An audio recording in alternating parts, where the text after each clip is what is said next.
Welcome to Paducah View. I'm Public Information Officer Pam Spencer. This year marks the 50th anniversary for the Paducah Dogwood Trail.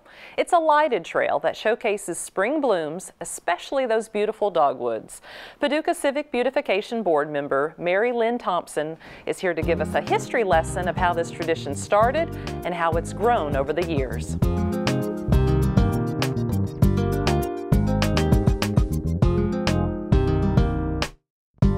The Dogwood Trail started in 1964. The former mayor, Dolly McNutt, had gone on a trip to Knoxville, Tennessee, and they had a lighted dogwood trail, and she really liked it. So she came back from there and talked to the Civic Beautification Board and decided that that would be a good thing for our town to do, and that's basically how it got started.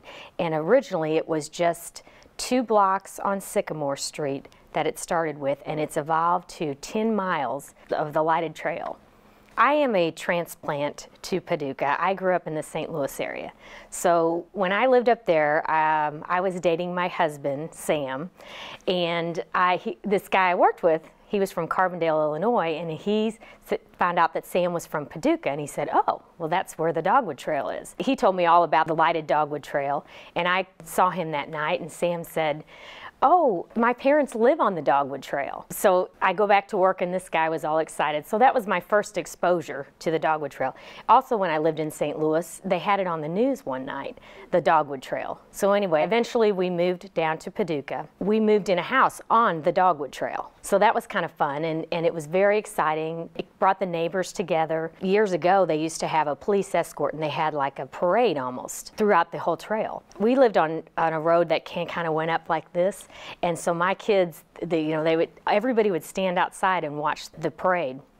And all the kids in the neighborhood were on the hill across the street. And we'd all be watching this. And my kids were 2 to 4, somewhere around there. And when they came down the road, the policeman would do a siren. They were all excited. So it was really neat. It was very exciting to live on the trail.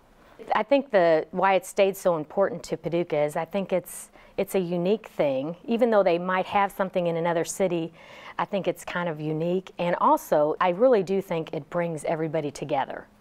So I think that's what's important about it. And it's very pretty. It's beautiful.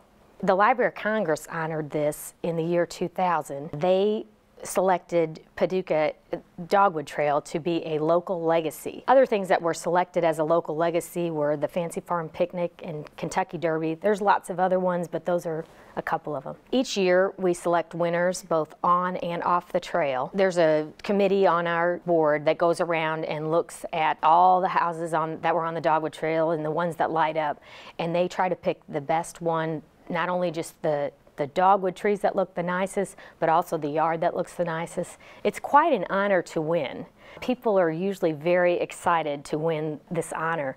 They get presented with a certificate and also a picture of their yard when they come to the city commission. They get presented with that, and usually almost everyone shows up. It's amazing. They really are excited. It's very much an honor. If you would like more information about the Dogwood Trail, including a list of previous on-trail and off-trail winners, visit paducahky.gov and type Dogwood Trail in the search box. Thank you for watching Paducah View.